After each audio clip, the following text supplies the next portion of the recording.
Em nome da Comissão de Relações Exteriores e de Defesa Nacional, dou as boas-vindas ao excelentíssimo senhor José Múcio Monteiro Filho, ministro de Estado da Defesa, a quem agradeço por ter aceito o convite para participar dessa reunião. Agradeço igualmente a presença do almirante de esquadra Marcos Sampaio Olsen, comandante da Marinha do Brasil, do general de Exército Tomás Miguel Miné Ribeiro Paiva, comandante do Exército Brasileiro, e do tenente brigadeiro do ar Marcelo Cânitz Damasceno, comandante da Aeronáutica. A presença de Vossa Excelência aqui hoje, senhor ministro, acompanhado dos comandantes militares, cumpre com uma tradição tanto edificante e prolífera, de diálogo e troca de percepções entre o Legislativo e o Executivo a respeito de um tema que interessa de perto a toda a nação brasileira. Estou certo de que teremos uma produtiva manhã de trabalho com debates em alto nível acerca da defesa nacional e de todos os aspectos que a envolvem, como uma política de Estado estratégica e necessária face aos desafios que o mundo moderno cada vez mais impõe a todas as nações. Destaco a presença em plenário do almirante de esquadra Renato Rodrigues de Aguiar Freira, chefe de Estado-Maior Conjunto das Forças Armadas, em nome de quem cumprimento e agradeço a presença de todas as autoridades militares aqui presentes. Também saúdo o chefe da assessoria especial de Relações Institucionais do Ministério da Defesa, senhor Rafael Abrita, em nome de quem cumprimento a todos os assessores parlamentares daquele Ministério, da Marinha, do Exército, da Aeronáutica, os quais mantêm com essa comissão uma relação institucional um tanto colaborativa e eficiente. Sejam todos muito bem-vindos a essa comissão.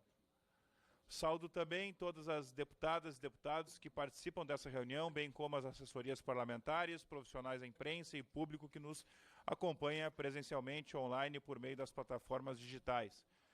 Esta reunião decorre da aprovação nesse colegiado dos requerimentos número 1 de 2024, de minha autoria, e de número 5 de 2024, de autoria do deputado Albuquerque, e tem por objetivo atualizar os membros e dos comandantes das três forças. Abriremos para debates com os parlamentares inscritos via aplicativo Infoleg celular. Peço ainda a atenção das senhoras e dos senhores deputados para alguns esclarecimentos importantes sobre os procedimentos regimentais que serão observados nessa reunião. A lista de inscrição dos comandantes, por analogia ao que prevê o artigo 171, caput do Regimento Interno. O tempo previsto para cada inscrito interpelar o convidado é de 3 minutos. Nós iremos passar demais ao tempo previsto. Em conformidade com o estabelecimento no parágrafo 2º do artigo 222 do regimento dos nossos convidados. Será dada a palavra aos convidados para responder aos questionamentos realizados. O tempo de comunicação de liderança por meio do e-mail sdr.credem@câmara.leg.br, com antecedência necessária à delegação do líder do partido nos termos do artigo 66, parágrafo 1º do Regimento Interno. Será possível a permuta entre inscritos, desde que ambos estejam de acordo. O deputado que não estiver presente no momento em que seu nome for chamado passará a figurar no final da lista. Por fim, peço a compreensão dos nossos ilustres convidados no sentido de observarem o tempo que cada um disporá para proferir suas falas, de modo a assegurarmos o espaço necessário para a fase de debates com os parlamentares inscritos. Conforme acordo prévio entre as assessorias, ficou acertado que o tempo de fala de 30 minutos para o excelentíssimo ministro José Múcio e 15 minutos para cada um dos comandantes. Lembrando que não serão permitidos apartes durante as falas dos expositores, conforme dispõe o artigo 222, parágrafo 1º do Regimento Interno. Eu passo, então, de imediato, a palavra ao ministro José Múcio Monteiro Filho para a sua exposição pelo prazo de 30 minutos.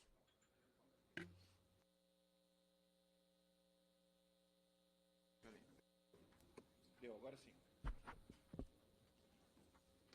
Senhoras e senhores deputados, bom dia. Inicialmente, eu gostaria de cumprimentar o deputado Lucas Rezec, presidente da Comissão de Relações Exteriores e Defesa Nacional, e aproveito também, presidente, para registrar minha homenagem ao seu pai, Júlio, velho amigo, que nos deixou muita saudade. Obrigado.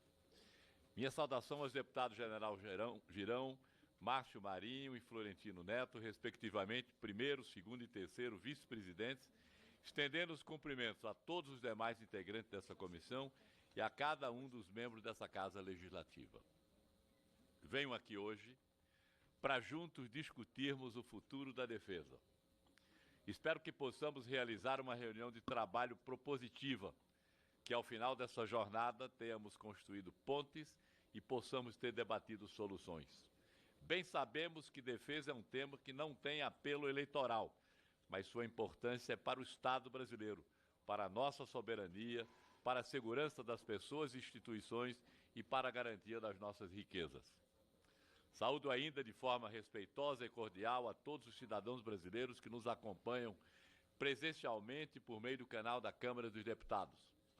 A compreensão da sociedade sobre o sistema de defesa é fundamental para o entendimento da dimensão do nosso desafio no Ministério, bem como para o fortalecimento de laços de confiança e desrespeito mútuos.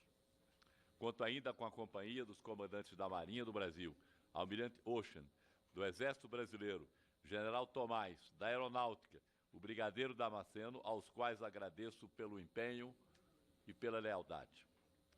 Eu tive a honra de integrar essa Casa Legislativa por 2 décadas, entre 1991 e 2011. Foram 5 mandatos, nos quais, como fazem hoje os senhores e as senhoras, dediquei muito do meu trabalho, do meu conhecimento e de meu compromisso com o país. Sinto-me, portanto, honrado, senhor presidente, em retornar à Câmara dos Deputados. Essa oportunidade que nos é concedida permite a abordagem de temas de grande relevância, com foco na defesa da pátria, bem como nas entregas, projetos e ações conduzidas pelas Forças Armadas e pela pasta da Defesa.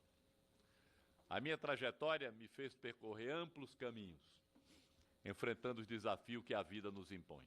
Sou engenheiro, mas como político cumpri mandatos de vice-prefeito e prefeito do meu município, Rio Formoso, fui presidente da Companhia Energética de Pernambuco, secretário do Transporte, Comunicação e Energia do Estado, secretário municipal de Planejamento, Urbanismo e Meio Ambiente da capital, a cidade do Recife.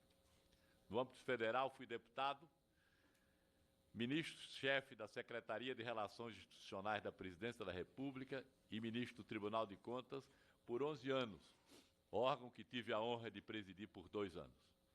Se fosse me definir hoje quem sou, após tantos anos dedicados à política e ao país, eu diria, sou um democrata. Exerço o cargo de ministro do Estado da Defesa, atendendo ao convite de um amigo, o presidente Lula, a quem manifesto a minha lealdade, minha confiança e empenho em bem cumprir, com dedicação e entusiasmo, as diversas atribuições que me competem. A propósito, gostaria de fazer uma constatação. Após o advento da República, senhor presidente, 37 pessoas ocuparam efetivamente o cargo de chefe do Poder Executivo Federal. Foram 21 advogados, 10 militares, um médico, um jornalista, um engenheiro, um sociólogo, uma economista e apenas um homem de origem humilde. Apenas um presidente veio da classe operária, o presidente Lula, um retirante nordestino. Mas voltando ao tema que me traz hoje aqui, gostaria de propor aos senhores um breve resumo sobre as entregas, realizações e boas práticas que marcaram o ano de 2023. Primeiro ano em que eu estive à frente do Ministério da Defesa e sobre os desafios e perspectivas e as oportunidades que visualizamos para o futuro.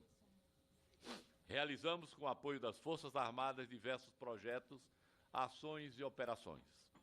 Prestamos socorro à população face às calamidades naturais. Conduzimos a repatriação de brasileiros que se encontravam em situação de risco no exterior e trabalhamos incansavelmente na promoção e incremento da base industrial de defesa, tão importante setor para a manutenção dos projetos estratégicos e para a economia nacional. Em 2024, o Ministério da Defesa completa 25 anos de sua criação. Somos uma instituição jovem, mas herdeira de tradições advindas da Marinha, do Exército e da Aeronáutica, portanto, comprometido com o nosso país. Hoje, temos o entendimento de que, para ser forte e respeitado, o país precisa estar atento às suas forças armadas e aos compromissos internacionais. Assim, é necessária a compreensão de que a defesa é um importante setor que carece de atenção e de investimentos. Investir em defesa significa mais do que garantir a soberania. Representa promover a atenção social, fomentar o desenvolvimento científico e tecnológico e estimular o crescimento do país. E muito disso deve ser visto na nossa base industrial de defesa, que é bastante robusta e promissora. Atualmente, presidente, senhores deputados, temos 237 empresas de defesa e estratégicas de defesa. Todo o parque industrial de defesa representa 4,78% do PIB e gera 2,9 milhões de postos de trabalho diretos e indiretos. O Brasil é o maior exportador de produtos de defesa da América do Sul. Em 2023, as exportações autorizadas foram de 1,4 bilhão de dólares, sendo cerca de 125% a mais do que em 2022, segunda melhor posição desde que iniciamos essa série histórica. Temos perspectiva de dobrar esses resultados em 2024. Desenvolvemos ações que, além de garantir a nossa soberania, incrementam a economia nacional, aperfeiçoam os recursos humanos, ampliam os horizontes técnicos e científicos e promove a dissuasão extra-regional. Por tudo isso, estamos estudando as possibilidades e sensibilizando os atores políticos quanto à necessidade de haver uma melhor previsibilidade orçamentária para a condução dos projetos estratégicos. Os países membros da OTAN estipulam um orçamento que permite a condução de seus programas militares com 2% do PIB como investimento em defesa. Percebemos que o Brasil é um dos países da América do Sul que menos aplica recursos no setor. Nosso investimento é de apenas 1,1% do PIB, enquanto a média mundial é de 2,3%. Nosso índice, portanto, está bem abaixo desses patamares. Além da defesa nacional, as Forças Armadas desempenham importantes missões de cunho social, ambiental e humanitário, que vão desde as ações voltadas aos jovens de áreas carentes até a desintrusão de terras indígenas e distribuição de alimentos e medicamentos em região de difícil acesso. Para isso, contamos com a participação e o apoio dessa Casa Legislativa e do Senado Federal, que possui a competência privativa de apreciar a Política Nacional de Defesa e a Estratégia Nacional de Defesa, o Livro Branco da Defesa Nacional.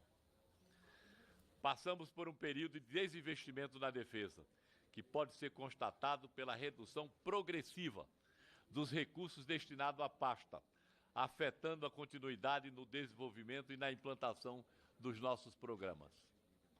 O governo federal, reconhecendo a relevância do setor, incluiu no novo PAC a previsão de valores significativos para investimento na defesa, da ordem de 52,8 bilhões, que possibilitarão a geração de 130 mil empregos até o final de 2030. Volto-me agora a fazer um breve balanço de nossas atividades e entregues à sociedade. Em 2023, foram conduzidos 23 exercícios de grandes vultos pelas Forças Armadas, empregando diretamente 10 mil militares, em coordenação com 80 agências federais, estaduais e municipais. Também em 2023, tivemos ampla participação em ações internacionais, atendendo a nossa política externa e em socorro aos brasileiros que se viam em situação de iminente risco, como o envio de aeronave da FAB no apoio ao combate de incêndio no Chile, transporte de equipe de socorro para trabalhar na ajuda humanitária na Turquia, atingida por terremoto, e a Operação Voltando em Paz, trazendo em segurança centenas de brasileiros que achavam em situação crítica em Israel e na faixa de Gaza. Internamente, ressalta as ações de segurança nas fronteiras, como a Operação Ágata, a Operação Yanomami, que reduziu em quase 80% as atividades de garimpo ilegal daquela região em 2023 e levou adicionalmente a atenção social e de saúde àquela parcela da população brasileira. Hoje, o nosso desafio é prosseguir no atendimento da necessidade e emergência na região, apoiando as pastas e agências que atuam diretamente para assegurar a atenção da nossa gente e o meio ambiente. Também destaco a Operação Garantia da Lei da Ordem em Portos e Aeroportos, as operações Catrimani 1 e 2 e o apoio às ações de preservação do meio ambiente, atuando na repressão contra crimes ambientais, contando com ações desenvolvidas pelas Forças Armadas, com o apoio tecnológico do Centro Gestor e Operacional do Sistema de Proteção na Amazônia, o CECIMPAM. Na área da educação, senhores deputados, pesquisa e desenvolvimento, cito o trabalho realizado no âmbito do Ministério da Defesa junto à Escola Superior de Guerra e na Escola Superior de Defesa, além de iniciativas como o Programa de Apoio ao Ensino e a Pesquisa Científica em Defesa Nacional, o PRODEFESA. Na área social, o projeto Soldado Cidadão, com 19 anos de funcionamento, qualificou nos últimos 12 meses 15.150 jovens em todo o território nacional, visando o seu ingresso no mercado de trabalho por ocasião do término do tempo de serviço das Forças Armadas. O Ministério destacou-se ainda no equilíbrio de oportunidade, gerando novos horizontes na área da educação, ciência e tecnologia, em regiões que são tradicionalmente menos favorecidas pelas políticas públicas. Assinamos em janeiro de 2024 convênios para o estabelecimento do Centro Tecnológico Aeroespacial na Bahia, de um novo campo no Instituto Tecnológico da Aeronáutica no Ceará, além dos esforços para a criação da nova e moderna Escola de Sargentos do Exército em Pernambuco. São ações como essas que permitem a descentralização de polos de educação superior, ciência e tecnologia e geram esperança de dias melhores para jovens brasileiros. Isso é bom para todo mundo. Também registramos os outros marcos de apoio ao esporte e à cidadania, como visto nos resultados do Pan-Americano do Chile em 2023, onde 48% das medalhas conquistadas pelo Brasil foram obtidas por militares do Programa de Atletas de Alto Rendimento do Ministério da Defesa e no Programa Força Aérea no Esporte, que ele beneficiou 18.415 crianças em 83 municípios brasileiros. O Ministério coordena um dos mais exitosos e longevos projetos do Brasil, o Projeto Rondon, que vem atuando há mais de 57 anos, levando cidadania e desenvolvimento sustentável às comunidades menos assistidas em todo o país. Em 2023, as Forças Armadas atuaram na Operação São Sebastião, no litoral norte de São Paulo, na Operação Taquari, no Rio Grande do Sul, na Operação Estiagem, na Amazonas, e nas regiões Sul e Sudeste, além do apoio para a vacinação de indígenas. Também contamos com a participação na Operação Carro-Pipa, no semiárido brasileiro, nos voos da vida, que transportam órgãos e equipes médicas para transplante, e nos navios da Esperança, levando atenção de saúde às regiões ribeirinhas distantes. Apresenta ainda o apoio ao combate à dengue, inclusive com a montagem de um hospital de campanha pela nossa Força Aérea, no Distrito Federal em 2024. Nesse período foi atendida uma média diária de 1.300 pessoas, desafogando a rede hospitalar regional. Destaca-se a crescente participação das mulheres nas Forças Armadas, em especial no círculo hierárquico dos oficiais, e que demonstra o reconhecimento da capacidade feminina no desempenho das funções da gestão de liderança. Ainda podemos citar o ingresso de mulheres no curso de soldados de fuzileiros navais e em curso das academias militares de formação de oficiais, a participação feminina em missões de paz, a promoção a posto de oficiais generais e, recentemente, a nomeação e posse, em 2024, de uma mulher no comando da Escola Superior de Defesa. Estudamos, em conjunto com as Forças Armadas, a ampliação gradual do contingente feminino dos postos de graduação gerais, com o objetivo de chegarmos a patamares de países mais desenvolvidos que orbitam em torno de 20% do efetivo. Também apresentamos o projeto estruturante que visa a criação da carreira civil no Ministério, com a ocupação de novos cargos de analistas em defesa, a serem preenchidos por meio de concursos públicos, Contamos com o apoio usual dessa Casa para a tramitação da proposta, fundamental para a geração de conhecimentos de uma cultura de soluções técnicas conjuntas entre civis e militares. No mesmo sentido, cumpre ressaltar a proposta em trâmite no Senado Federal, para permitir que as Forças Armadas ofereçam uma carreira baseada em serviços e vocações, não seja influenciada pelo fervor das disputas políticas. A proposta visa que os quadros da ativa não pratiquem o proselitismo político nos quartéis. Essa medida não tem como forma depreciar a carreira militar.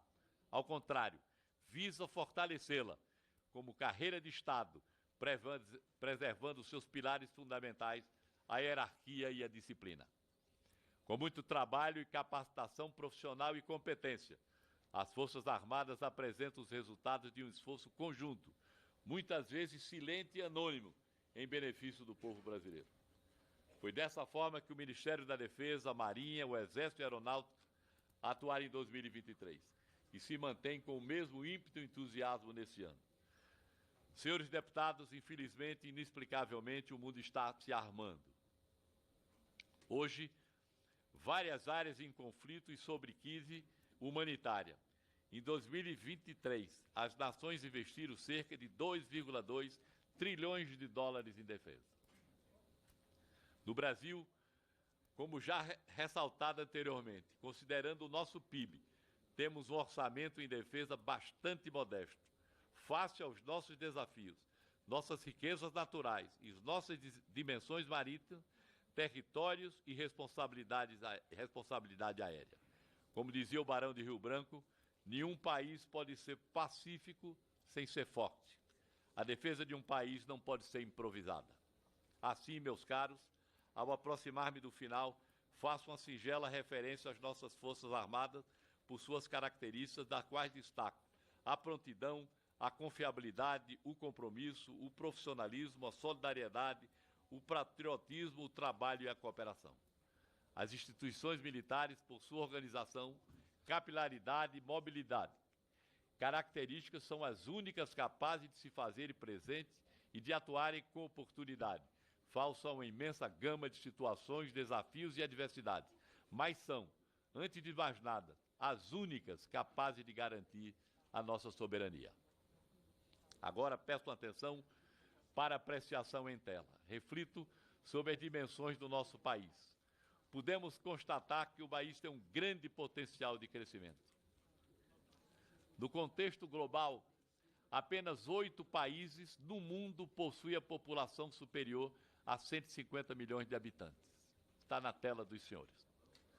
6 países possuem superfície territorial com mais de 5 milhões de quilômetros quadrados. E 19 países têm PIB superior a 1 trilhão de dólares. Apenas 3 estão na interseção desses universos. O Brasil é um deles. Nós somos um deles. Meus anos de vida me permitem lançar um olhar para o futuro, refletindo e concluindo que, como nação, precisamos investir em igualdades de oportunidade, a fim de podermos promover a justiça, e entendo que se tratam de conceitos distintos. É necessário incentivar aqueles que se encontram abaixo dos parâmetros socioeconômicos, desejáveis a partir de oportunidades, e valorizar as pessoas para que estudam, invistam e progridam. Acredito que precisamos apartar as paixões políticas das causas da defesa nacional. Tenho a convicção de que o Brasil precisa olhar para o futuro, pensar mais nas próximas gerações do que nas próximas eleições. Precisamos de união de esforços, de planejamento de longo alcance. Temos potencial para estarmos entre as grandes nações democratas do mundo. Meus caros deputados, com essa retrospectiva de ações e entrega da pasta de defesa, e após essas breves reflexões sobre a nossa pátria, podemos avaliar as dimensões dos desafios para a defesa do Brasil e para a atenção à nossa gente nos próximos anos. Tenho certeza de que são muitos os desafios, mas as Forças Armadas possuem competência, capacidade e liderança que assegurem que todos os problemas serão superados. Finalizo as minhas palavras a dirigir mais uma vez o meu sentimento de confiança, gratidão e respeito a essa casa e a todos que delas fazem parte. Agradeço pelas amistosas manifestações que recebi ao chegar aqui hoje, na minha velha casa, onde fui colega dos pais de muitos que estão aqui, inclusive o seu, senhor presidente. Sinto-me honrado por estar aqui nesse dia para debater com vocês sobre os temas que se relacionem com a pasta da defesa. Senhor presidente, concluo a minha exposição e me coloco à disposição dessa comissão, bem como a seu critério, os comandantes das forças singulares. Peço sua permissão para, antes disso, exibir por 2 minutos um vídeo com algumas ações que ilustram o trabalho do ano à frente dessa pasta. Muito obrigado aos senhores. Obrigado, ministro.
Agradeço as palavras do ministro José Múcio Monteiro Filho. Muito obrigado pela explanação. E, de imediato, eu passo agora a palavra ao almirante Olsen, que dispõe de até 15 minutos para a sua disposição. Palavra à disposição, almirante.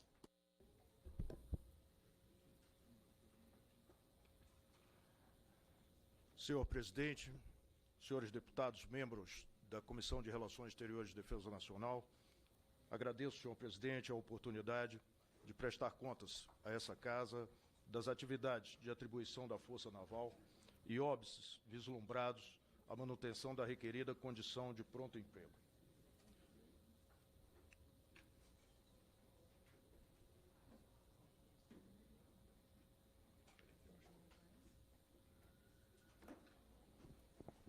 Pedir para a assessoria colocar, está colocando ali a apresentação do almirante e também pedir para, o tempo está parado, tá bom.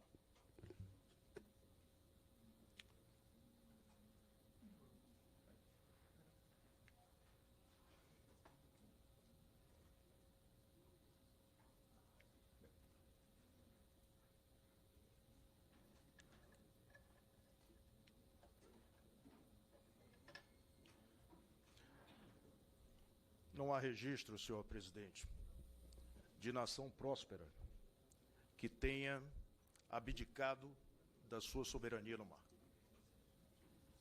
O comércio marítimo é o vetor determinante para o desenvolvimento, prosperidade e estabilidade regional. Ao longo da história, e eu inicio antes de Cristo, o Império Insular de Creta ampliou a sua influência da Sicília à Palestina.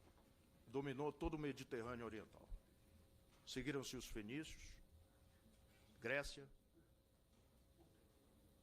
Roma, todos dentro de um conceito de Mare Nostrum, de enxergar no mar uma via de prosperidade para o seu povo.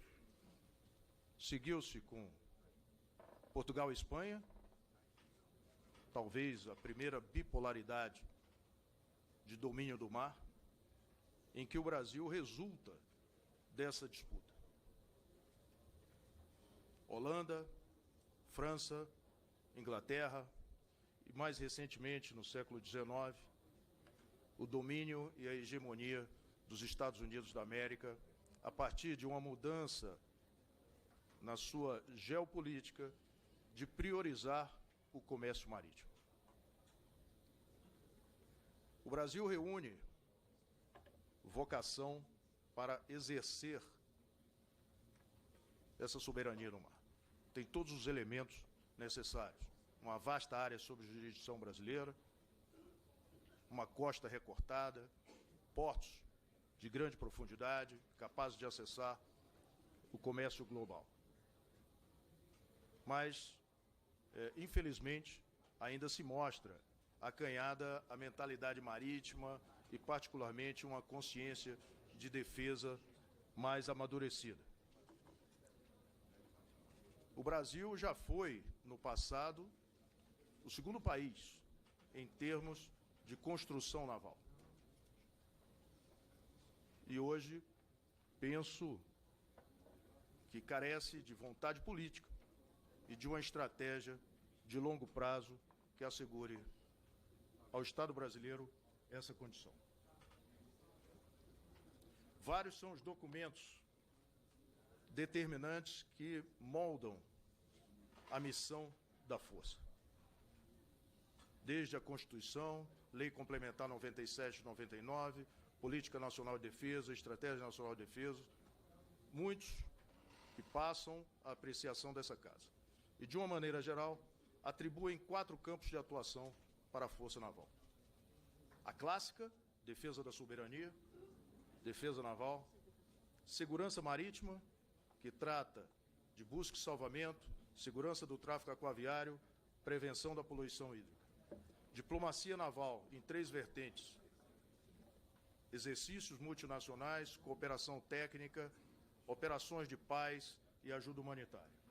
E aquela que talvez de maior visibilidade, prevalente dentre as atribuições, apoio às ações do Estado. Aí vai desde ações cívico-sociais, assistência hospitalar, apoio ao desenvolvimento de pesquisa e em coordenação com a Defesa Civil, uma série de exemplos recorrentes em que a defesa, a Força Naval em particular, atendem, às necessidades de subsistência da população.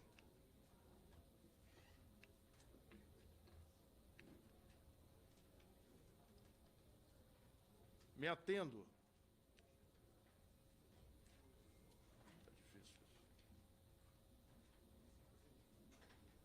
ao apoio às ações do Estado, expandindo um pouco esse conceito.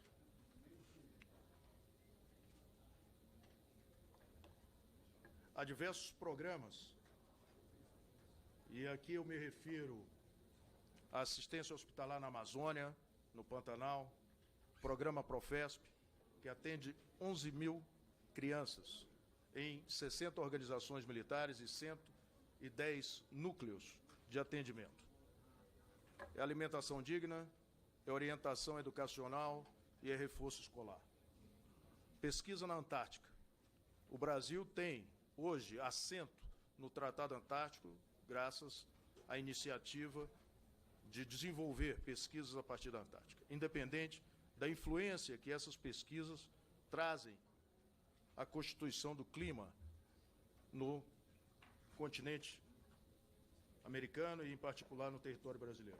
São 29 países que compõem, 134 pesquisadores e 23 projetos científicos em desenvolvimento. Uma nova estação foi recentemente inaugurada, uma estação que é referência para aqueles todos que desenvolvem pesquisa no continente antártico. E a obtenção de dados, seja para emprego no pré-sal, seja para a formulação das fronteiras marítimas que o Brasil desenvolve. Eu ouço muito falar de que o Brasil é um país pacífico com fronteiras plenamente estabelecidas. Isso não é absolutamente verdade. As fronteiras no mar estão em discussão dentro da Comissão de Limites da Plataforma Continental, com robusta sustentação técnica junto à Organização das Nações Unidas.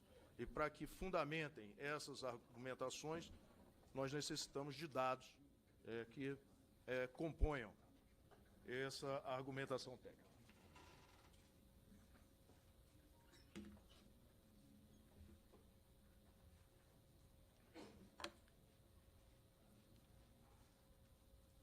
O noticiário tem dado ênfase, nos últimos tempos, ao que se chama de economia azul, economia do mar. O Brasil é um país dependente do uso do mar. O Brasil é um país inviável sem o uso do mar. Alguns exemplos aí elencados. Eu inicio pelo setor energético. 98% do petróleo, 87% do gás natural advém de campos marítimos. Transporte marítimo, 95% das nossas trocas comerciais se dão por via marítima. 90% do escoamento do agronegócio se dá por via marítima. E mais um percentual relevante de minérios também ocorre pelo mar. A demografia do Estado brasileiro já justifica, em termos de serviços e prestados, uma vez que temos 111 milhões de habitantes, segundo o IBGE, numa estreita faixa de 150 quilômetros do litoral brasileiro. São 54% da população que ali reside. A indústria oceânica é a 7ª indústria no mundo, com um PIB correspondente e com perspectiva de dobrar esse valor em 20 anos. Me refiro à moldura temporal de 2010 a 2020. A indústria naval é um setor estratégico, é intensiva de emprego, qualidade de mão de obra, renda, arrecadação de tributos e vida digna àqueles que trabalham no setor da indústria naval. E a indústria naval, ela difere substancialmente da construção naval, ela engloba a construção naval, mas há hoje outros conceitos que envolvem a manutenção, o reparo e o desfazimento dos meios. Comunicação. 99% das nossas comunicações se dão por cabos submarinos. Nós somos extremamente dependentes. É uma infraestrutura crítica que deve ser preservada. Eu me refiro, por exemplo, ao mercado financeiro, controle do espaço aéreo, enfim. Turismo. O Brasil é o 11º país. São 6,5 milhões de turistas ano no Brasil. Ainda há potencial para crescer substancialmente nesse setor. Mas, já assim, 70% desses turistas vêm ao Brasil por um setor denominado sol e mar. Por fim, a pesca. 45% do pescado nacional advém da pesca oceânica. São 3,5 milhões de emprego nesse setor. Ademais, o Brasil reúne 17 estados banhados pelo Oceano Atlântico, 25% dos empregos no Brasil estão, de alguma maneira, direta ou indiretamente relacionados às atividades marítimas, e a economia do mar contribui com pelo menos 16%. Em conversa com o IBGE, há uma percepção, da qual eu me alinho, de que essa contribuição está subestimada e que nós precisamos estabelecer e consagrar uma métrica que reflita efetivamente a contribuição da economia azul para o PIB nacional.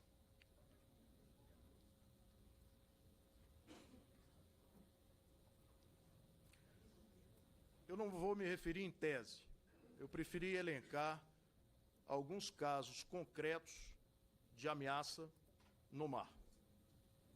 Num passado não muito recente, aliás, recente, nós tivemos a presença de navio de bandeira estrangeira na elevação de Rio Grande, fazendo, né,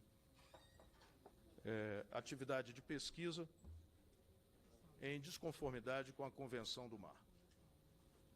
Ainda tivemos um outro navio de pesquisa fazendo o mapeamento justo desses cabos submarinos e passíveis de serem mapeados, né? Ainda mais recentemente, no Banco Roger, na costa da Bahia, né, o navio de guerra com um comportamento anômalo na sua navegação. É o que está mostrado aí. Muito provavelmente, né, ali explotando riquezas do nosso solo e subsolo marinho. E, ademais, o desastre de 2019. São novos conceitos de ameaça, não necessariamente aqueles clássicos.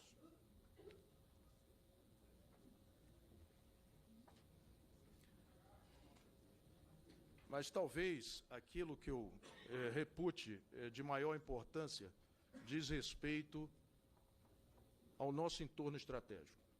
A Política Nacional de Defesa estabelece o entorno estratégico brasileiro, o Atlântico Sul especificamente, como área prioritária de interesse. Vai desde a costa ocidental da África, a Antártica e a margem equatorial junto ao Mar do Caribe. E a presença de potências extra-regionais nesse entorno. O Brasil, na década de 80, criou um grupo, os OPACAS, em que pretendia estabelecer no Atlântico Sul uma zona de paz e cooperação. Na verdade, hoje o que se percebe é uma influência maior, né, de potências extra-regionais nesse entorno estratégico. Temos a China muito agressiva na costa ocidental da África, né? Em 20 anos, ela salta de investimentos de 75 milhões de dólares para 4 bilhões de dólares nos países lindeiros, em que pese esses países tenham obtido recentemente a sua independência. A influência de países extra-região continua bastante intensa. Nós tivemos recentemente a notícia de uma base naval conjunta no Ushuaia, na Argentina. Fora uma estação espacial que relativiza o conceito de soberania na Argentina, no município de Neuquén. Tivemos a invasão da Embaixada do México no Equador, o conflito Venezuela-Guiana. Quer dizer, o nosso entorno estratégico está bastante conturbado. Isso não é absolutamente desejável, né, para que se obtenha o progresso e proporcione prosperidade para o povo brasileiro. Qual é a maneira de se mitigar esses efeitos? É ter um sistema de gerenciamento que possa prover monitoramento e proteção adequada. A Marinha desenvolve um programa estratégico denominado Sistema de Gerenciamento da Amazônia Azul, que pretende, né, através de uma postura proativa, né, identificar movimentos anômalos e, através de uma base de dados de inteligência marítima, atuar pontualmente com a presença. Isso exige, naturalmente, ativos e unidades de meio para que façam uma ação de presença.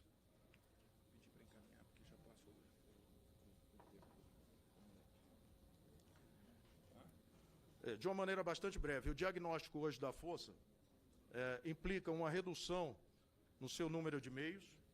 Se tentarmos identificar indicadores que possam posicionar isso, nós temos uma redução no nível de combustível, que permite o deslocamento e o atendimento dos níveis mínimos de adestramento da força, e o estoque de munição, todos abaixo. Né? A Marinha tem adotado uma redução de efetivo de maneira a tornar o orçamento mais eficiente. Aí é que eu me referi de construção naval, nós já fomos o segundo país com construção naval no mundo, e hoje o que se observa é, a partir de 2014, né, uma grave perda dessa capacidade, e, repito, é um setor estratégico.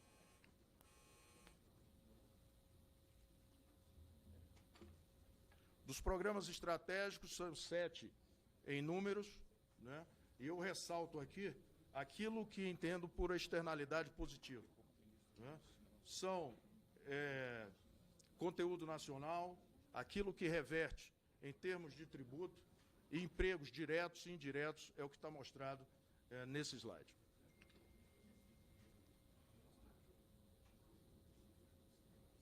O ministro já se referiu à perda de capacidade orçamentária, um índice de 46% na defesa, na Marinha isso foi mais severo, de 62%. Esse gráfico refere-se às discricionárias livres, custeio e o novo PAC. Interessante mostrar que, na tramitação do projeto de lei orçamentária anual, o momento legislativo também impôs ao orçamento da Força perdas, né? E, especificamente no orçamento de 2024, uma perda percentual de 5,6%.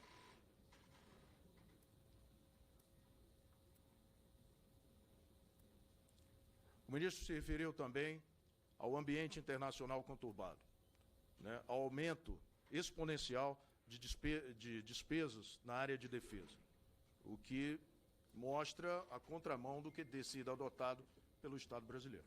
Né? São diversas as notícias recentes a esse respeito.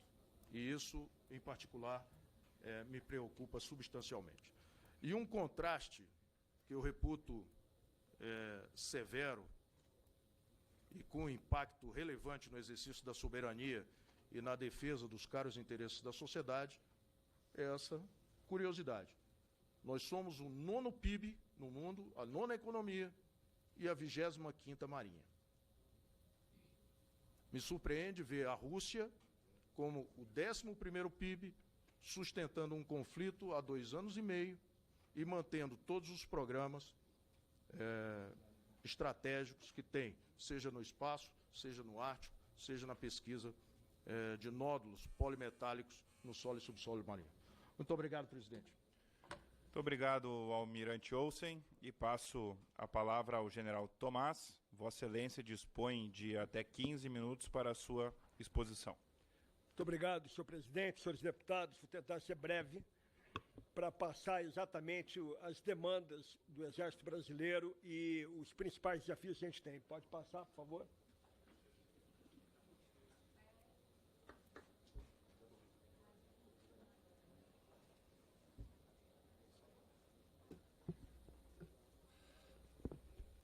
Ok? Então vamos falar sobre manutenção da soberania, combate aos crimes transfronteiriços e ambientais e a mão amiga ao nosso povo, fazendo um balanço do que foi feito nesse ano de 2023 e início de 2024. Podemos mudar?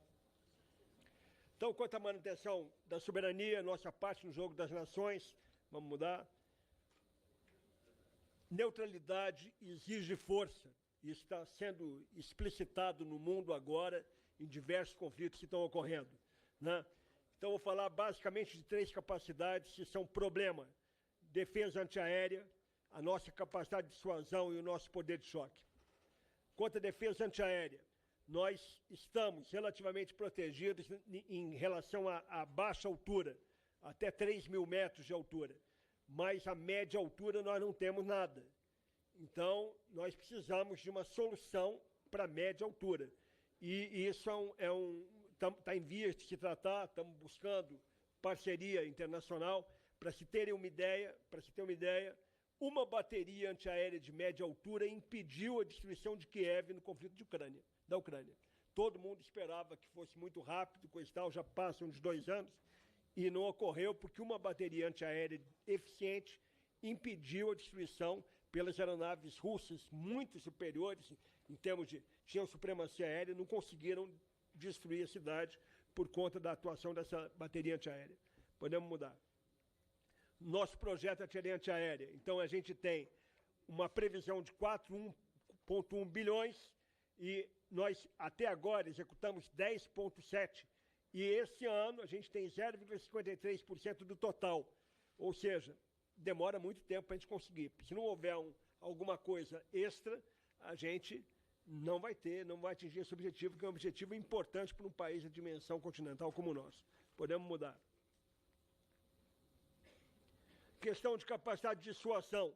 Então, nós temos o nosso principal armamento estratégico hoje é o sistema Astros, sistema de mísseis e foguetes, que ele tem como origem a Vibras, que é uma empresa que os senhores sabem, possivelmente no debate vai surgir pergunta, está em recuperação judicial. Mas esse projeto está relativamente adiantado. Do total de 2,4 bilhões, já foi consumido 1,47, ou seja, 60% já está executado. 9% do total. E esse projeto, o principal dele, além do sistema de mísseis e foguetes, é o míssil tático de cruzeiro. O míssil tático de cruzeiro coloca o Brasil num patamar diferenciado entre as nações. São poucas nações, 7 ou 8, que produzem míssil tático de cruzeiro. Foi o armamento que foi utilizado agora no conflito Irã e Israel. Então, a última parte do ataque é o míssil tático de cruzeiro. É um míssil teleguiado, que ele tem possibilidade de atingir um alvo com até 9 metros de precisão, então, e voa 300 quilômetros. Então, é um embrião de um míssil tático de cruzeiro, depois ele vai se transformar num míssil supersônico. Depois, o último estágio do que tem de armamento convencional mais importante é o míssil hipersônico. Podemos mudar. E poder de choque é o nosso projeto de forças blindadas. Então, nós temos forças blindadas que estão sediadas de Ponta Grossa para o sul. As principais brigadas são 2 brigadas em Santa Maria e em Ponta Grossa. Já são antigas, tem um projeto de recuperação ou de substituição desses blindados. O mundo inteiro está procurando blindado. Eu tive agora uma viagem de intercâmbio com a França e com a Polônia. A Polônia está caminhando a passos largos para se tornar a força armada principal da Europa. Estão comprando tudo que tem no mundo, então não tem produto em prateleira. E as empresas, esse mercado está muito aquecido. O nosso blindado ainda, ele é um blindado que tem um sistema logístico sustentável, muito bom, mas ele está ficando defasado, bastante defasado, uns 20 anos defasado em relação a outros países. Então, a gente tem que modernizar. Então, nós já gastamos 12,25 desse projeto, de um total de 30,5 bilhões, e temos 1,53 do total nesse ano. Vamos mudar. Combate aos crimes transfronteiriços e ambientais. Eu peço uma atenção dos senhores, porque isso daí é um tema que é atual. Faixa de fronteira, quase 17 mil quilômetros de faixa de fronteira. Então, nós temos uma faixa de fronteira que corresponderia a uma viagem do Brasil até Singapura. Então, é uma faixa de fronteira muito extensa, né? Com 5 biomas nela, diferentes. Tá? E todo tipo de atividade ilícita, ou seja, requer uma solução customizada para cada tipo de terreno que a gente tem. E a gente tem 77 organizações militares que estão sediadas na faixa de fronteira. Lembrando que atuar na faixa de fronteira não é missão prioritária da Força. A faixa de fronteira, a segurança da faixa de fronteira é Polícia Federal, Polícia Rodoviária, Receita Federal para descaminho e contrabando. Então, a faixa de fronteira, mas uma solução para qualquer tipo de solução é emprego e tecnologia. E emprego e tecnologia é baseado em sensor, tropa e sistema. E a gente tem algum exemplo que nós estamos atuando forte na faixa de fronteira, tanto na fronteira amazônica como na fronteira oeste. Então, vou passar alguns dados para os senhores. Vocês estão vendo na tela um pequeno vídeo do emprego e tecnologia é uma aeronave com olho da águia, que foi acionada a partir de uma visão termal à noite, uma embarcação fazendo um descaminho aqui, essa embarcação, ela, não sei se vai rodar o vídeo, aqui são as pessoas, quando abordadas, elas abandonam o material e saem correndo. Isso produziu 600 quilos de apreensão de droga. Isso é resultado concreto, tá? Então, vamos mudar, podemos mudar. Então, só para os senhores terem uma ideia, resultados de 23. Então, só de avaliação das apreensões na região norte, teve uma operação que foi a operação da Foz do Rio Puraquê. Foram 824 milhões de prejuízo tangível ao crime organizado. 824 milhões, quase 1 bilhão. Né? Então, isso foi obtido com uma operação conjunta, integrada, uma operação interagência com todas as agências, mas como nós estamos na área, a gente cedia principalmente as operações, a maioria dos meios são das Forças Armadas. Aí tem Marinha, tem Força Aérea, tem todo mundo. Vamos mudar.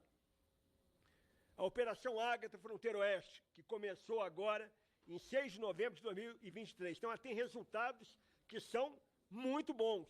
Então, já foram apreendidas, foram destruídas aeronaves, embarcações, veículos, mas o mais importante é que houve, como foi uma operação que não foi só episódica, por 2 semanas, como tem sido feito, já dura quase 5 meses, vai para o 6º mês de maio. Então, essa operação produziu um efeito de operação espelhada no país amigo. Então, isto potencializou o número de apreensões. Só de destruição de plantação no país amigo, de maconha, foram 630 toneladas de destruição. Então, além da apreensão de cocaína, porque como a fronteira é customizada, é do Mato Grosso, do norte do Mato Grosso até Foz do Iguaçu, então tudo que foi apreendido gerou mais de 3.457.000, contando com a apreensão que foi feita no país amigo de ilícito que deixou de entrar no Brasil. Isso é facilmente constatado porque as rotas mudaram e o preço aumentou. Então o pessoal começou a ter que, não vai parar, mas começou a ter que fazer o transporte com uma logística muito maior. Isso ocorreu efetivamente. Eu vou mostrar para os senhores depois se mudou rota, porque eu fui comandante no Paraná, fiz várias operações ali e tinha um movimento intenso. Isso acabou, com um pouco de emprego e tecnologia. Então teve que mudar aquela rota, aquela região de Guaíra, na fronteira com o Mato Grosso, ficou limpa. Então, para cada R$1 que foi investido, foram 19 milhões de reais, o retorno foi de R$180. Isso, se a gente colocar o que foi represado, é intangível. Nós não sabemos o que foi represado. Podemos mudar. Então, o resultado intangível. Aumentou a percepção de segurança, foi efetivamente constatado em pesquisa. Fortalecimento da integração das instituições, aprovação da sociedade, mudança de rota utilizada pelo tráfico ilícito. Embaixo estamos vendo o que era em 2019. Em 2019 era esse movimento todo dia. Mais de 100 embarcações passando do país amigo para o Brasil o tempo todo. E aí isso acabou. Agora não tem mais. Desembarcando carga, era cigarro, era entorpecente, era descaminho. Isso não tem mais. Então, efetivamente, acabou. É um resultado comemorado por todas as agências, pelo Exército Brasileiro, pela Polícia Federal, pela Receita Federal, tá? Pelas polícias de fronteira, todo mundo junto. Tá? Então, para termos uma ideia, em 2023, nós vamos receber 1,86% do total do CISFRON. Nós já gastamos 21,28% do programa, que é 11,9 bi. Agora, esse programa é o seguinte, quanto mais empenho, quanto mais recurso vier, mais retorno nós vamos ter para a sociedade. Vamos resolver o problema do tráfico? Não. Mas vamos mitigar bastante, criar dificuldade, sim. Com outras ações é possível que a gente melhore nossa proteção na faixa de fronteira. E por último, a mão amiga ao nosso povo. Então, terra indígena Yanomami. Estamos falando de um território do tamanho de Portugal, que atinge 2 estados. Para se ter uma ideia, tem 430 quilômetros de dimensão para um lado e 670 para o outro. Aqui tem a comparação com o estado de São Paulo. É muita coisa e tudo é selva. Só anda aí de helicóptero. Eu já tive várias vezes lá, o ministro esteve lá, convido os parlamentares a irem para lá. É uma realidade diferente. 2 questões muito complicadas. Uma questão é o ilícito, que é a mineração ilegal. E a outra questão é a humanitária, a questão dos indígenas que estão ali. São 366 comunidades indígenas que estão na área, para a gente poder atender. Então, deslocamento totalmente baseado no modal aéreo, largas distâncias e alto custo. Nós estamos aumentando ali nossa presença naquela área, estamos aumentando. Então, a dinâmica de distribuição de cestas, por exemplo, que foi feita, já foram distribuídas mais de 50 mil cestas, desde o começo da operação até agora. É muita coisa, né? Isso numa das maiores operações aéreas e de helicóptero que a gente fez na América Latina nos últimos tempos, na história.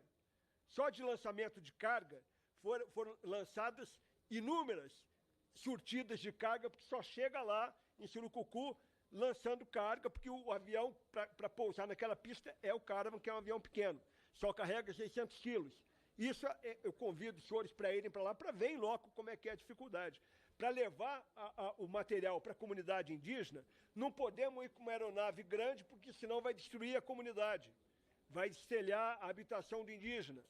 Então, só pode ir com um helicóptero pequeno. Isso restringe o número de viagens que a gente pode fazer. Aqui está uma habitação do indígena e aqui está vendo também a precariedade. Só chega com helicóptero menor. Não posso chegar com helicóptero grande aqui. Inclusive, perdemos um helicóptero nessa operação aqui, né? Tá? Então, isso daqui é o interior da comunidade. Essa é a realidade que a gente tem. Podemos mudar. Foi a maior operação logística militar de lançamento de carga já realizada na América Latina, né? Podemos mudar? Aqui, 88 balsas de garimpo destruídas, 3.029 atendimentos realizados, 250 evacuações aeromédicas, 51.870 cestas básicas e 820 toneladas de suprimento lançados. Isso nas asas da Força Aérea e com as aeronaves do Exército, da Marinha e da Força Aérea. Podemos mudar.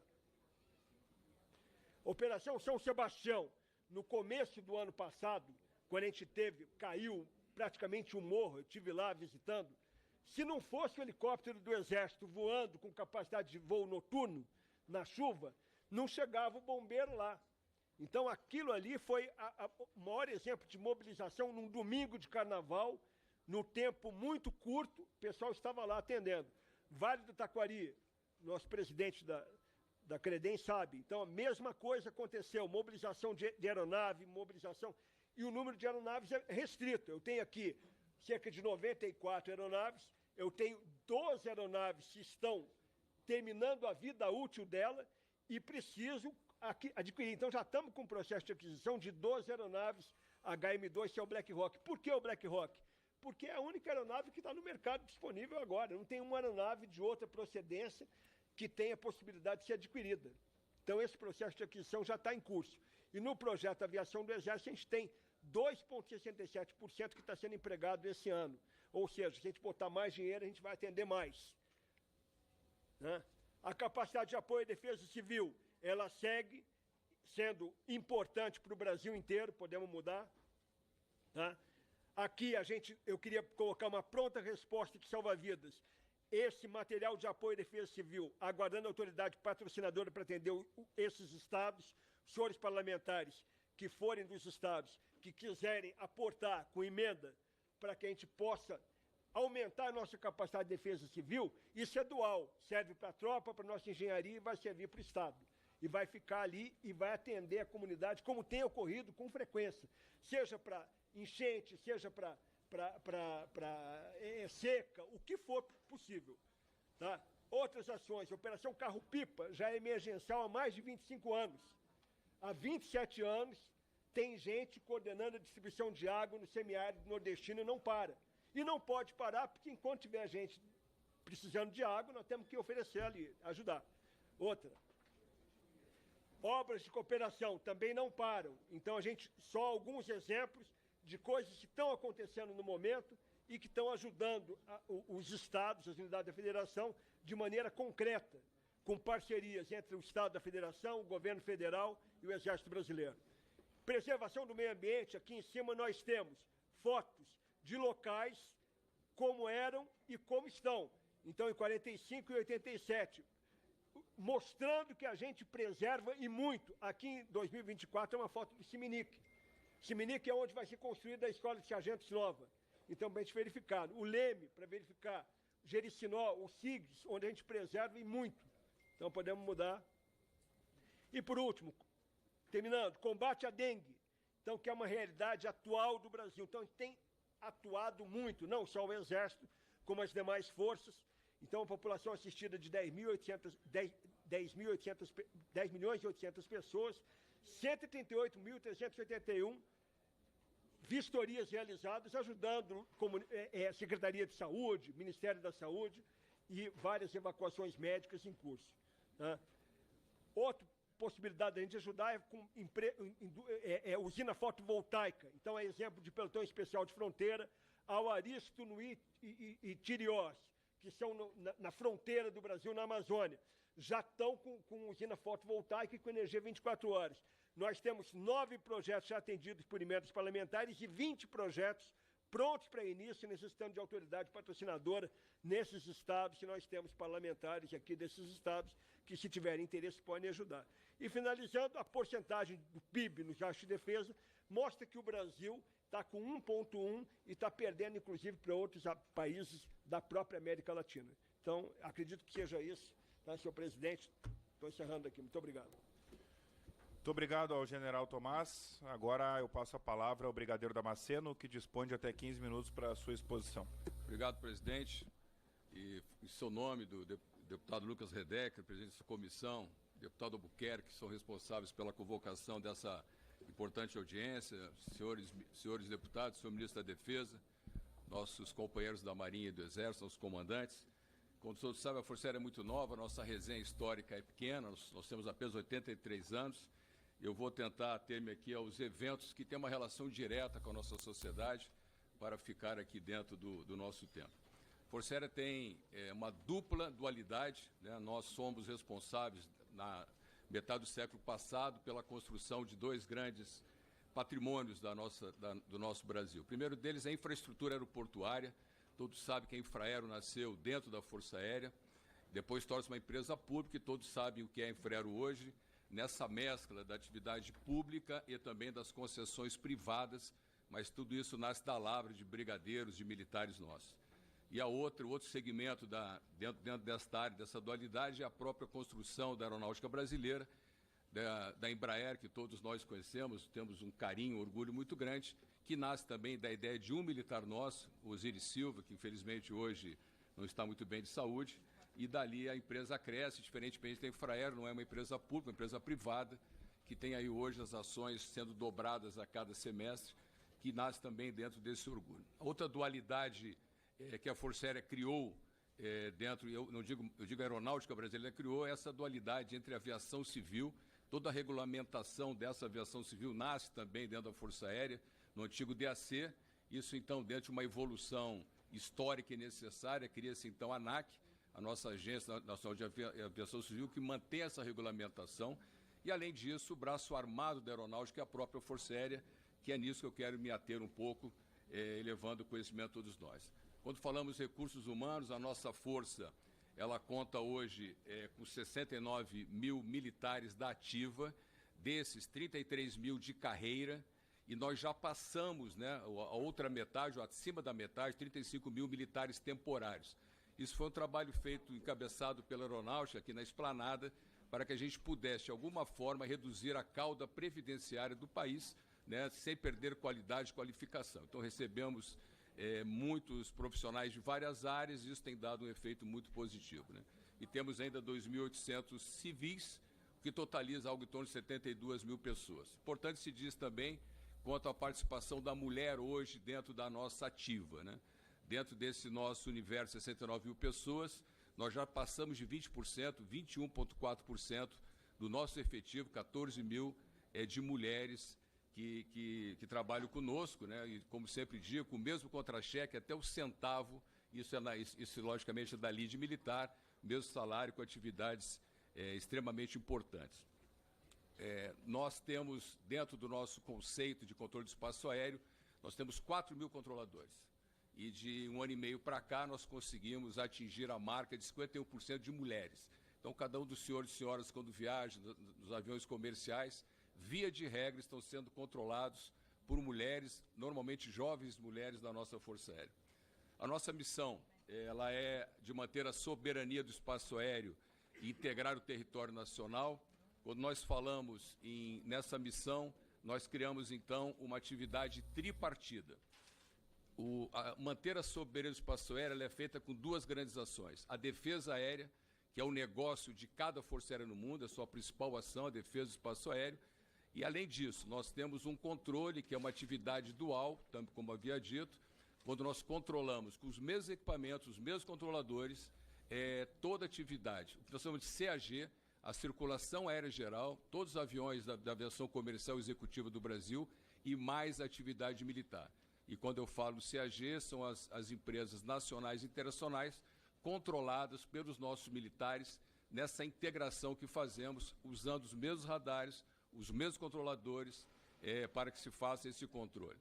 Além disso, aquilo que mais nos tangencia com a sociedade brasileira é a integração nacional, usando nossas aeronaves, nossos meios, cooperando com as demais forças, integrando, e hoje o grande trabalho está sendo feito na nossa Amazônia. Na questão da defesa aérea, nós temos hoje utilização de meios nacionais da Embraer, o nosso grande A-29. Nós fizemos no ano passado, pouca gente sabe disso, vez por outra aparece, como foi na semana passada, quando colocamos dois aviões do tráfego no chão, mas nós tivemos só no passado 400 acionamentos, interceptamos 439 aeronaves e dessas 89 classificadas como desconhecidas ou suspeitas, né? Então, via de regra, o trabalho feito em coordenação com as demais agências, notadamente a Polícia Federal e a Polícia Rodoviária Federal, temos aí um montante de aeronaves que nós temos colocados no chão, com a prisão tanto das tripulações, assim como do material, via de regra, cocaína ou pasta de cocaína. Mas, para isso, nós já começando aqui uma necessidade de transformação das nossas aeronaves. Essas aeronaves O-29, que fazem um trabalho muito grande pela segurança da Amazônia, principalmente, chegaram à sua meia-vida.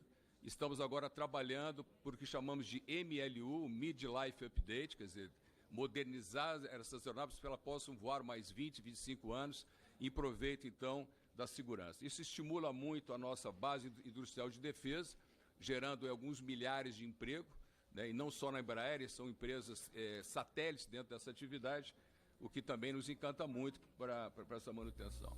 Dentro da atividade operativa, da essência da defesa aérea, nós teremos esse ano, e aqui já fica um convite para a comissão, presidente, para que possamos conhecer o maior exercício de guerra aérea do Hemisfério Sul e da América Latina, chamada Cruzex, a Cruzex que terá lugar lá em Natal.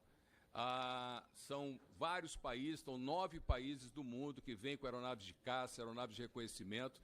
É um exercício estupendo, onde nós trocamos muita informação e tenho certeza que o conhecimento, uma visita da nossa comissão, faz crescer muito, deputado Girão, lá na sua bela Natal, na nossa base aérea de Natal. Quanto à questão do controle do espaço aéreo também, nós temos um outro grande orgulho. Nós temos recebido a visita da ICAO, que é a nossa organização de aviação civil mundial, e com isso eles entendem, nós entendemos também que a utilização dos mesmos radares para fazer o controle da circulação aérea geral, aeronaves civis e das aeronaves militares, racionalize muito os nossos recursos humanos, usamos os mesmos militares para toda essa atividade, além de maior acionamento nas operações de resgate, principalmente de resgate de tripulantes de navios civis na nossa Amazônia Azul. E essas visitas que eles fazem uma análise da conformidade. Em 2020, essa visita fez com que nós tivéssemos a expressiva marca de 94% de nível de conformidade. Quando nós achávamos que o Brasil já estava no nível altíssimo, tivemos a bela presença no ano passado, em maio de 23, da ICAO, e elevou a nossa implementação, efetivando o Estado brasileiro a um nível de 95%. Isso coloca o Brasil hoje no top 5, entre os 5 principais países em em qualidade e segurança do controle de espaço aéreo. Em apoio à sociedade também, dentro da nossa integração, todos sabem, é uma missão que muito nos diz respeito, muito nos orgulha. Nós chegamos agora à marca de 2.000 órgãos transportados. É uma atividade que a Força Aérea faz junto ao Ministério da Saúde. Só no ano passado nós tivemos 216 missões, quer dizer, praticamente uma missão por dia, e transportamos 259 órgãos, considerando então que isso dá para o nosso Ministério da Saúde uma capacidade de recuperação de vidas muito grande. Nós temos hoje, esse ano, já estamos batendo esse recorde, tendo uma média de 2 voos diários. Então isso é muito importante que fiquem sabendo. Estamos vivendo aí uma campanha bastante complicada da dengue, solicitação do Ministério da Saúde, aquiescência imediata do Ministério da Defesa. Colocamos aqui no Sol Nascente, dentro da Ceilândia, ali hoje o maior núcleo de casos de dengue, o nosso hospital de campanha vindo do Rio de Janeiro. Estamos chegando nesse final de semana à marca de 50.000 atendimentos. Estarei lá até para homenagear o nosso pessoal, uma atividade extenuante que tem possibilitado ao Distrito Federal redução drástica desses números, já mostrando graficamente que o processo em Brasília acaba e a nossa Força Aérea tem apoiado muito a Secretaria de Saúde aqui do DF. Quanto à Amazônia, nós fizemos o ano passado e faremos esse ano uma operação que chamamos Operação Excelsior. Essa operação, ela utiliza barcas da nossa Comissão Aeronáutica de Aeroportos da Amazônia, que essas barcas são utilizadas para levar insumos para a construção de aeroportos, areia, cimento, todo tipo de material, e colocamos nessas balsas um hospital de campanha fluvial. Fizemos ano passado, foi uma atividade que extrapolou qualquer números que a gente imaginava, e faremos esse ano, e teremos esse ano também a integração da Fiocruz e também dos Voluntários do Sertão. É um grupo de médicos, 120 médicos que serão. Nós sairemos de Belém e iremos até Santarém. Os deputados daquela região quiserem acompanhar. É uma operação muito grande, muito bonita, de atendimento em 20 dias a 8 localidades ribeirinhas do Rio Amazonas. Ano passado fizemos o Rio Negro e esse ano faremos o Rio Amazonas. Operação Yanomami, como já disse o general Tomás, nós fizemos a maior operação de lançamento de carga da nossa história e que coloca hoje o Brasil como o segundo operador em lançamento de carga em local determinado, que foi a Amazônia, na proximidade de Surucucu. Foram 940 lançamentos em tempo recorde, né, o que mostra aí a nossa capacidade de operar, mesmo quando nós não temos pistas apropriadas para a operação das nossas aeronaves. Continuaremos em apoio aos ministérios da região e dessa agenda, né?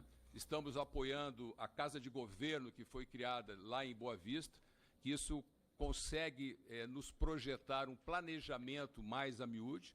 Acho que faltava um planejamento mais forte. Essa Casa de Governo tem mostrado que nós possamos e poderemos a melhor atender. Nós batemos um recorde também ano passado, voamos 7.000 horas naquela região, o que equivale a 43 voltas ao mundo, então foi uma operação muito grande, mas a essência dessa operação foi o deslocamento de agentes e principalmente o lançamento de cargas e notadamente de cestas básicas. Está na hora agora de nós colocarmos lá outros insumos para reativar aquelas unidades de saúde, para melhoria, que os próprios indígenas possam suprir as suas próprias necessidades.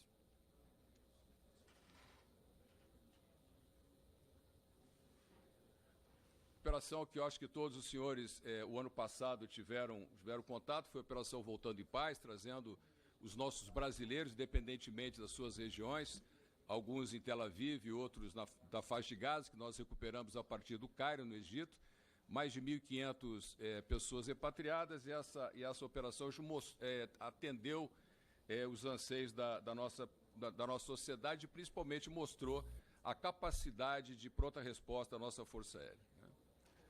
Estamos também ultimando agora, no início de maio, a nossa atividade de GLO, os aeroportos de Guarulhos e do Galeão. Foi uma atividade bastante importante, que os números mostram aí a nossa efetividade, com mais de 27 mil meios de transporte fiscalizados. Estamos chegando agora à marca de 500 aeronaves também nessa fiscalização e quase 300 mil passageiros. Os números mostram, então, que essa atividade conjunta, os demais órgãos de governo, polícia, Receita, como está sendo feito com a Marinha nos portos, principalmente o Porto de Santos, mostra que, quando juntos, nós podemos sermos mais fortes. Na nossa visão inovadora, tem dois grandes movimentos que nós fizemos no Nordeste. Nós tínhamos 2 bases em franca caminho para a desativação, e eu acho que os senhores acompanham a base aérea de Fortaleza, que era a base de formação dos nossos pilotos de caça. Hoje é o segundo grande núcleo do nosso ITA. Então, o Instituto Tecnológico da Aeronáutica, o maior instituto de formação de engenheiros da América Latina, terá em Fortaleza, a partir de 2027, 3 novos cursos. Um curso de engenharia de energia, um curso de bioengenharia e um curso de sistemas. Então, hoje, que nós formamos na faixa 150 engenheiros, nós temos a possibilidade de quase dobrar em 5, 6 anos essa capacidade de formação e utilizando também o nosso equipamento, que é a base aérea de Fortaleza. Se na base aérea de Fortaleza o consórcio do Nordeste entende como nós entramos lá com Deep Science, na base aérea de Salvador o consórcio entende como Deep Tech. Estamos colocando lá o nosso Parque Tecnológico Aeroespacial da Bahia, em coordenação com o Senai e Sematec. Será um parque que terá lá, em muito breve, vários hangares de empresas nacionais e internacionais. E os senhores têm aqui um exemplo daqueles que já assinaram memorando de entendimento, como a CAER, o DCTA, a Embraer, já estão se movimentando para expandir o Parque Aeroespacial brasileiro. Quanto aos nossos projetos futuros, é importante aqui que nós conheçamos aqui um pouco das nossas projeções de desenvolvimento, aquisição e custeio. O desenvolvimento hoje nos leva aí 30% todo o nosso custo. A Força Aérea tem esse viés de apoiar o desenvolvimento da indústria aeroespacial brasileira. Nós buscamos essas soluções junto ao BNDES. O BNDES tem sido um grande parceiro, usando recursos próprios, recursos que nós possamos fazer permutas, como, por exemplo, utilizando os nossos patrimônios, até mesmo imobiliários.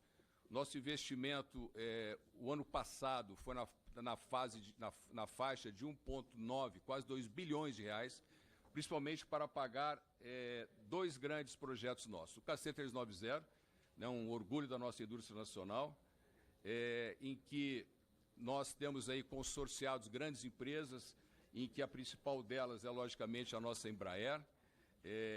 Nós tivemos, ano passado, chegamos à marca de 10 mil horas voadas e conseguimos o que chamamos de Final Operation Capability, ou seja, o avião está pronto para a venda, abrindo o nosso mercado para o exterior. Já vendemos para 5 países. Quando já vendemos, a Força Aérea trabalha muito com a Embraer, tentando mostrar aí a capacidade desta aeronave, e agora a Coreia do Sul, quizás, seja o próximo país a apresentar um número bastante importante de aquisições. Quanto ao projeto F-39, a linha de montagem ela foi criada em maio do ano passado na Embraer.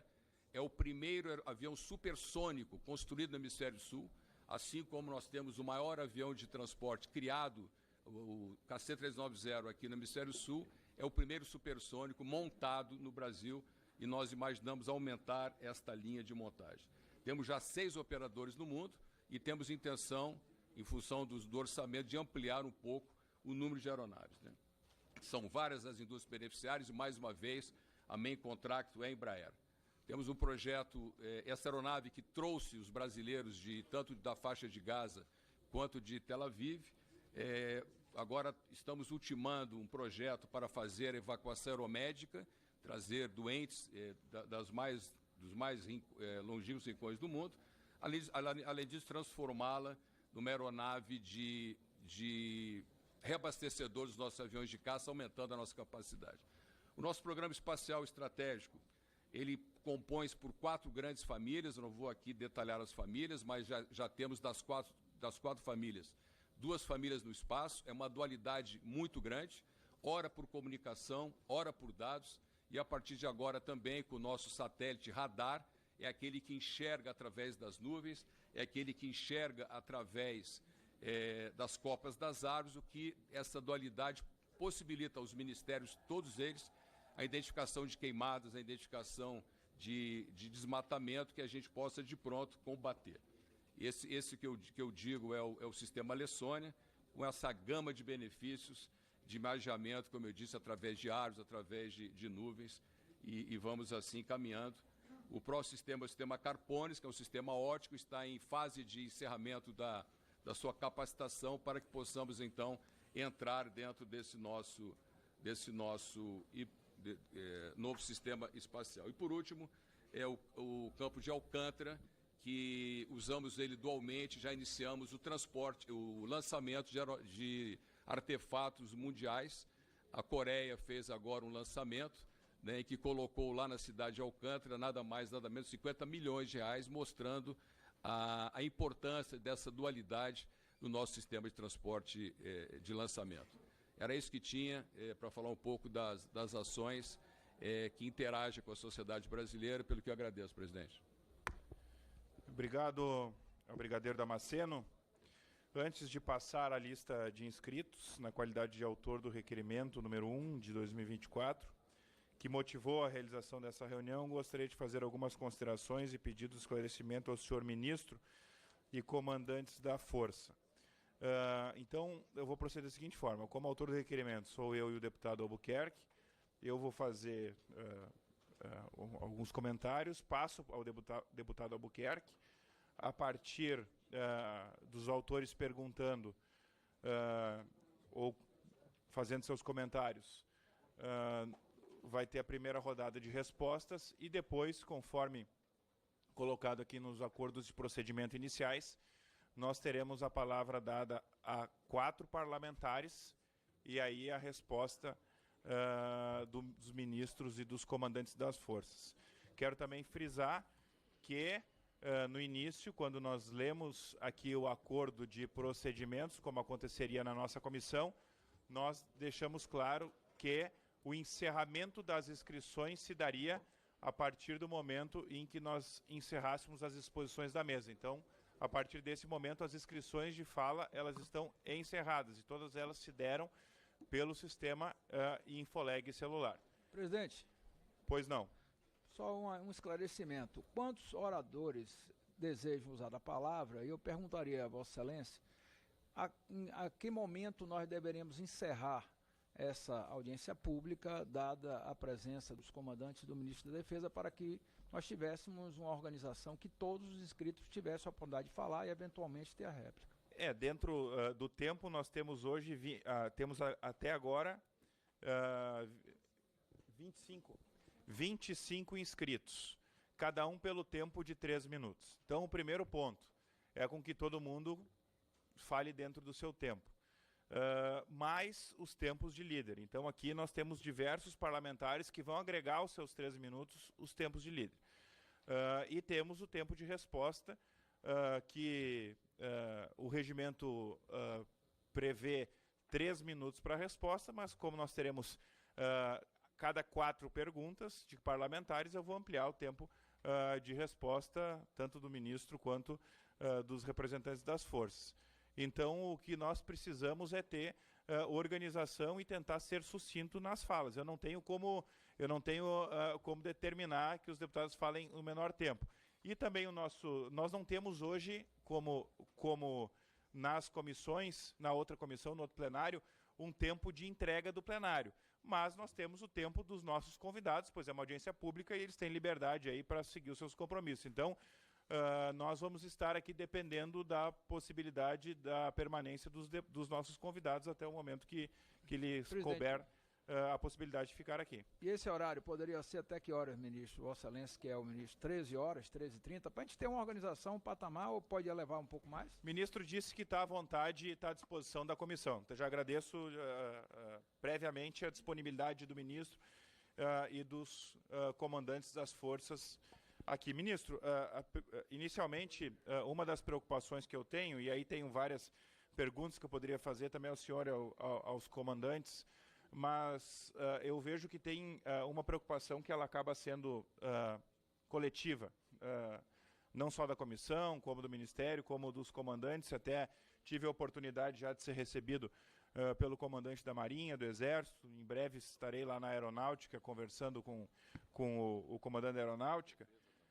Tive na Defesa com o ministro, foi a primeira visita institucional que fiz como presidente, e quero agradecer a disponibilidade do ministro Múcio, porque ele não apenas nos recebeu, mas de pronto, assim que nós pedimos, e já na própria audiência, o ministro Múcio, nós já voltamos com a data marcada desta audiência pública. O ministro Múcio foi muito prestativo e se colocou à disposição para vir aqui na comissão, junto com os comandantes das forças. Então, acho que essa referência nós temos que fazer aqui pela presteza. E também pela preocupação que essa comissão tem, que o presidente tem e que o ministro tem e os comandantes, em relação ao orçamento da defesa. O senhor deixou claro aqui que hoje nós temos investimento de 1,1 do PIB, percentual do PIB brasileiro, enquanto a média mundial é 2,2, ou seja, nós estamos na metade da média mundial. Se nós formos comparar com países que são nossos vizinhos, e pelo tamanho da extensão territorial do Brasil, nós deveríamos ter até uma ampliação desse investimento, mais do que 2,2, porque, como foi dito aqui pelos três comandantes, nós temos vastas extensões de terra, né, as fronteiras por terra e secas do Brasil, também as fronteiras em que a Marinha faz toda a cobertura da extensão, e a aeronáutica, que dá toda a cobertura também da parte aérea. E a minha pergunta é que o quanto esse orçamento de 5 bilhões e 400 milhões, que se nós compararmos com o orçamento de 2014, que foi de 11 bi e meio, e só das despesas obrigatórias das Forças Armadas são 110 bilhões por ano, o quanto isso representa, ministro, na preocupação que o senhor tem e que as forças têm e que nós temos que ter como parlamento em relação à defesa da soberania nacional, não apenas no controle dos nossos territórios, em relação a tudo aquilo que foi dito aqui, de que ocorre através das forças, mas também ao trabalho que as forças têm em relação a pesquisas, a preparação da sua estrutura, há também, como foi dito aqui, no Vale do Taquari, recentemente que nós tivemos aí as enchentes, a ação e ajuda humanitária que existe das forças, o quanto isso compromete, e também, ministro, em relação a esse comprometimento, o quanto nós estamos defasados na sua avaliação do tamanho que nós deveríamos ter das forças hoje do Brasil para conseguir ter a garantia da soberania nacional e também as forças da maneira completa de atendimento às necessidades brasileiras. Presidente, meus companheiros deputados, evidentemente que essa é uma pasta que não tem apelo político. E é muito difícil num país pobre como o nosso, com desempregados, com regiões carentes, com pessoas vivendo com deficiência alimentar, com precariedade alimentar, você pedir dinheiro para a Praça da Defesa, onde nós precisamos de bastante dinheiro. Nós tivemos um decréscimo nos últimos 10 anos, o último grande aporte que nós tivemos nas Forças Armadas foi no governo da presidente Dilma. De lá para cá nós estamos com uma exposição, eu peço até que ponha um quadro aí, para que os deputados possam ver, nós tivemos um decréscimo de quase 48%, 47, poucos por cento. Qual é o grande desafio? Nós não temos previsibilidade orçamentária. Nós ficamos dependendo da responsabilidade de quem faz o orçamento. Não temos uma bancada de deputados, porque a pasta não é afeita a isso. Nós não temos uma bancada de senadores, porque a pasta não é afeita a isso. Nós dependemos apenas da prioridade que quem faz o orçamento e de governo da pasta da defesa. Se nós tivéssemos uma previsibilidade, um quanto mínimo para que nós pudéssemos trabalhar, nós poderíamos fazer as nossas encomendas e poderíamos honrar os pagamentos. Nós compramos sem ter a certeza de que nós vamos pagar. encomendamos os aviões há muitos anos atrás, os últimos aviões nós pedimos que viessem peças de reposição, dado o tempo de defasagem que nós tivemos entre a encomenda e o tempo que nós recebemos. A questão dos submarinos é um desafio, nós estamos ameaçados de colocar funcionários para fora da construção do submarino, porque nós não temos previsibilidade orçamentária. As fragatas que estão sendo construídas em Itajaí, por nós não termos previsibilidade orçamentária, nós estamos ameaçados de diminuir o número de funcionários. Agora, na hora de você pedir 100 milhões para a educação, é muito dinheiro, 200 milhões para a saúde é muito dinheiro. Um Gripen custa 100 milhões de dólares, é isso, brincadeira? Um Gripen, nós não precisamos de um Gripen, precisamos de muitos Gripens. Um submarino custa 500 milhões de euros, é isso? Convencional. Um submarino convencional custa 500 milhões de euros. Nós precisamos de mais. E todo o equipamento da defesa é muito caro. Mas é fundamental para um país que tem o tamanho do Brasil ter uma defesa definitiva, respeitada. O mundo está se armando. Para que nós vivamos em paz, nós precisamos entender que as pessoas nos respeitem pelo potencial de defesa que nós temos. Portugal hoje se arma. Tem 20 mil soldados. Nossa força são 370 mil homens. Mas nós estamos ficando quase com marinheiros sem navios, aviadores sem aviões e soldados sem equipamentos. Vamos terminar como trabalhadores braçais. A defesa pertence ao país, aos partidos. A defesa não pode ser ideologizada. Nós somos parceiros, servidores do governo. Somos servidores fardados iguais aos servidores civis. Nós trabalhamos para o Brasil. O nosso comandante em chefe, está posto na Constituição, é o presidente da República que estiver na presidência da República. Nós não podemos ter partidos, nós podemos ter os nossos vieses ideológicos pessoais, mas no coletivo nós só temos um manual, que é a Constituição brasileira. Nós precisamos, e tivemos uma conversa muito boa antes no gabinete aqui do presidente, que eu queria inaugurar, Lindo, você participou, um tempo novo aqui na defesa. Eu queria que os nossos projetos fossem discutidos aqui. Nós temos alguns projetos que gostaríamos de discutir aqui, porque nós não temos uma bancada para discutir. Como é a questão da previsibilidade? Nós não precisamos de 2% como os países da OTAN. A Colômbia, um país pequeno, tem 3,6% do PIB. Nossos vizinhos estão com orçamento maior do que o Brasil. Mas, diante das nossas prioridades, nós não estamos investindo numa coisa que é a defesa, é a guardiã do patrimônio brasileiro, que é o nosso território, que é a nossa riqueza, que é a nossa soberania. De maneira que eu tenho dito ao presidente da República, ele tem prometido se compensar isso para que nós tenhamos um gap mais elevado, Cajado, para que a gente possa recuperar alguma coisa, que a gente possa amiudar a entrega das nossas encomendas, para que nós possamos ter uma defesa compatível da nossa grandeza e da grandeza do país. Muito obrigado, ministro. Eu passo agora a palavra ao deputado Albuquerque, autor do requerimento número 5 de 2024, que também ensejou a realização desta reunião.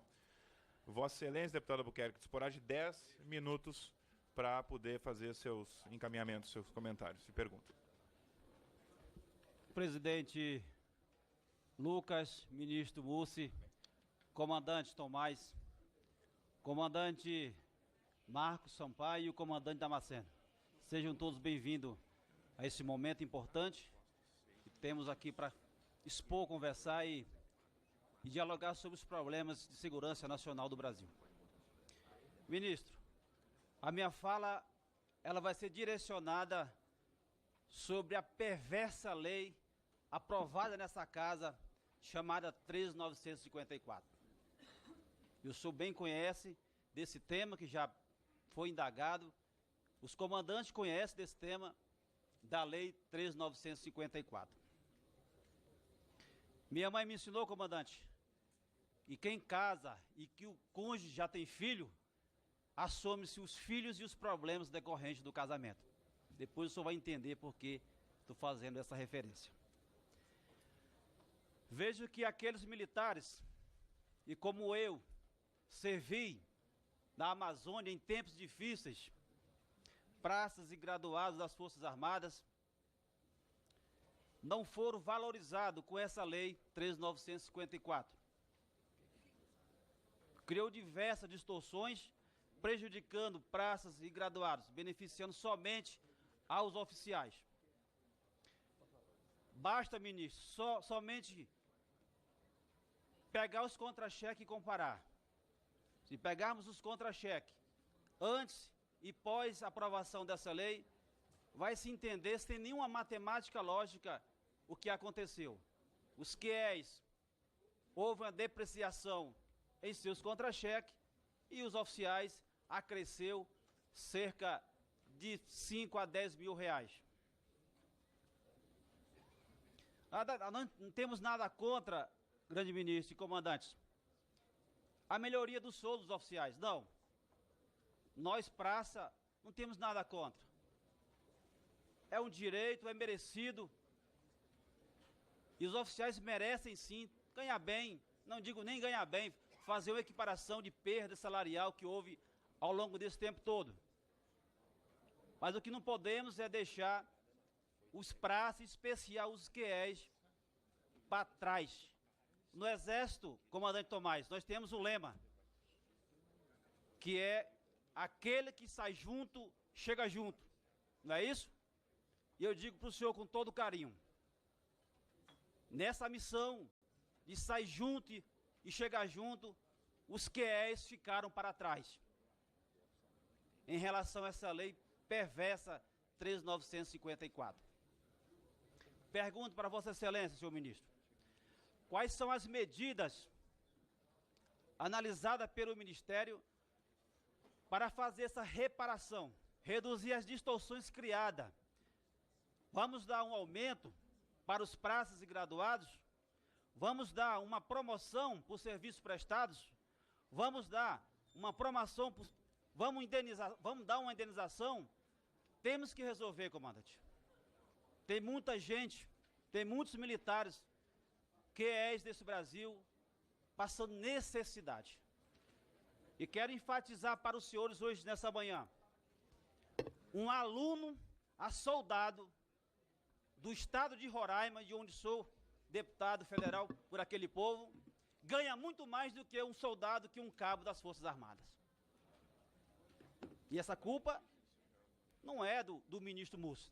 E não estou lhe atribuindo essa culpa, mas quero fazer esse relato, nem muito menos dos comandantes, mas quero fazer esse relato. Um aluno a soldado do estado de Roraima ganha mais do que um cabo ou um sargento das Forças Armadas, infelizmente.